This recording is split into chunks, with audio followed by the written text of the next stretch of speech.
A paz do Senhor, sejam bem-vindos a mais uma leitura da Bíblia. E hoje vamos finalizar o livro de Zacarias, ler os capítulos 12, 13 e 14. Mais um livro finalizado. Ai, gente! Só falta o livro de Malaquias, depois a gente começa já o livro de Mateus, do Novo Testamento. Que bênção! Que legal! Vamos lá então? Capítulo 12. A libertação de Jerusalém.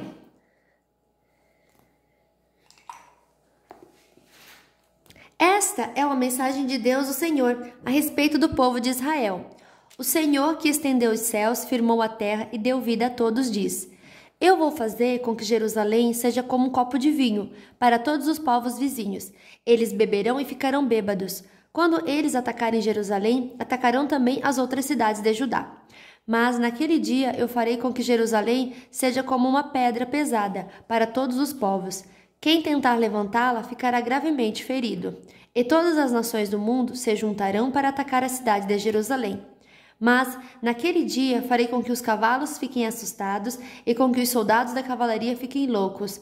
Protegerei os moradores de Judá e farei com que os cavalos dos inimigos fiquem cegos. Então todas as famílias pensarão assim: O Senhor Todo-Poderoso dá forças aos moradores de Jerusalém, que são o seu povo. Naquele dia, farei com que as famílias de Judá sejam como brasas no monte de lenha, como uma tocha acesa no meio dos feixes de trigo.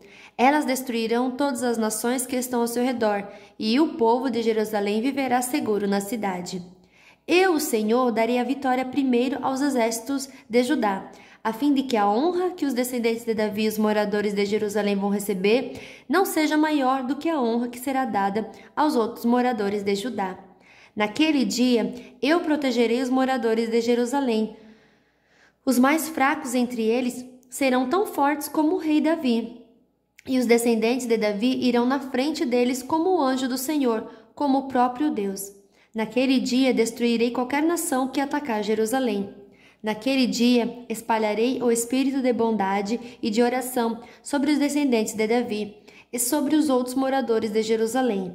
Eles olharão para aquele a quem atravessaram com a lança e chorarão a sua morte, como quem chora a morte do filho único. Chorarão amargamente, como quem chora a morte do filho mais velho. Naquele dia, haverá tanto choro em Jerusalém como o choro que há na planície de Megido, pelo Deus Hadad de Rimon. Todas as famílias do país chorarão, cada uma chorará sozinha, isso é, a família dos descendentes de Davi, a dos descendentes de Natã, a dos descendentes de Levi e a dos descendentes de Simei. Cada família chorará sozinha, os homens chorarão em um lugar e as mulheres em outro. Capítulo 13.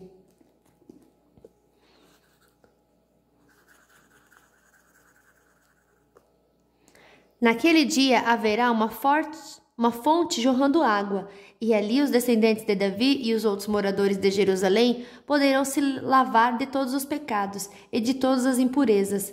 E no mesmo dia, eu, o Senhor Todo-Poderoso, farei desaparecer da terra de Israel os nomes dos ídolos, e ninguém lembrará mais deles. Também tirarei do país todos os falsos profetas, e acabarei com a vontade que o povo tem de adorar ídolos.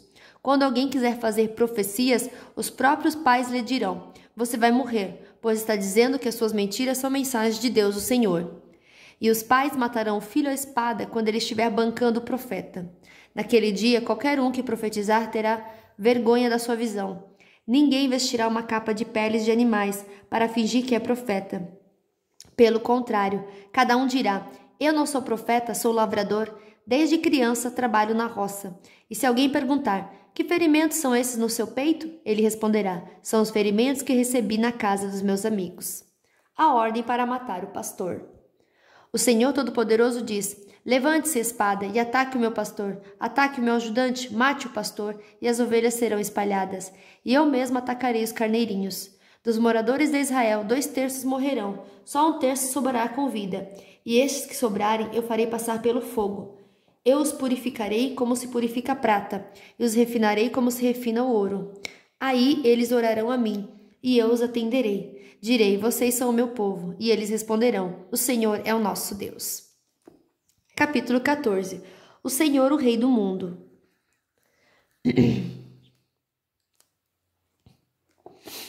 Está chegando o dia em que o Senhor Deus julgará as nações. Então a cidade de Jerusalém será conquistada e os inimigos repartirão entre si tudo o que encontrarem nela. O Senhor ajuntará todas as nações para atacarem Jerusalém. A cidade será conquistada, tudo o que estiver nas casas será levado embora. As mulheres serão violentadas e metade dos moradores será levada para o cativeiro.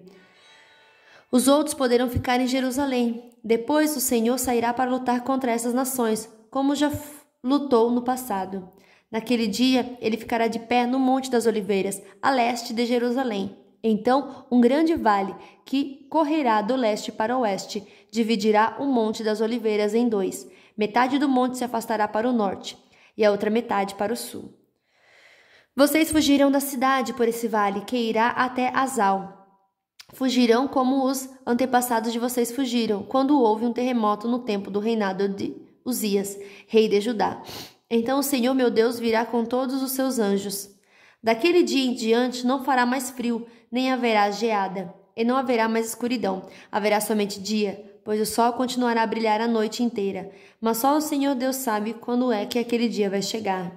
Naquele dia haverá em Jerusalém fontes jorrando água fresca. Metade irá para o Mar Morto e a outra metade para o Mar Mediterrâneo. As águas correrão o ano inteiro, tanto no verão como no inverno. O Senhor Deus será o Rei do mundo inteiro. Ele será o único Deus e todos o chamarão de Senhor. O país todo virará uma planície desde Geba, no norte, até Rimon, ao sul de Jerusalém. E Jerusalém será o lugar mais alto do país. Haverá gente morando ali, desde o portão de Benjamim até o portão da esquina, que antes era o portão antigo, e desde a torre de Ananel até os tanques, onde é feito o vinho do rei. Nunca mais a cidade será destruída, e os seus moradores viverão seguros. O Senhor Deus castigará todos os povos que atacarem Jerusalém.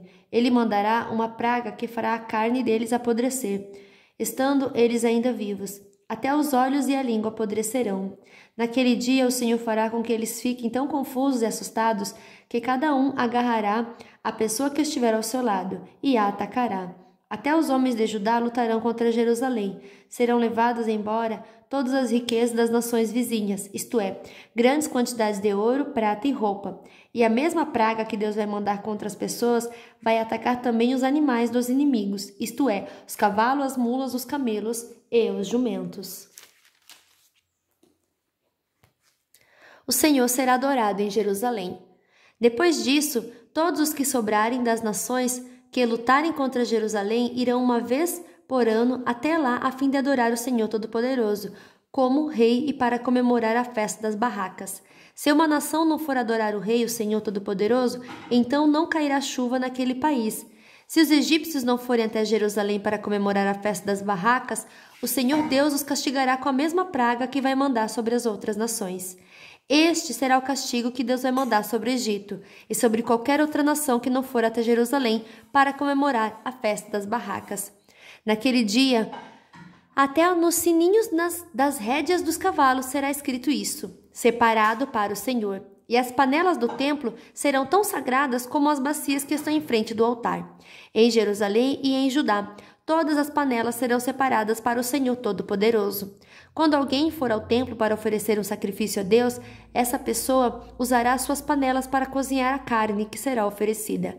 E naquele dia não haverá nenhum vendedor no templo do Senhor Todo-Poderoso. Fim da nossa leitura de hoje. Que Deus abençoe a sua vida poderosamente e até amanhã. Tchau!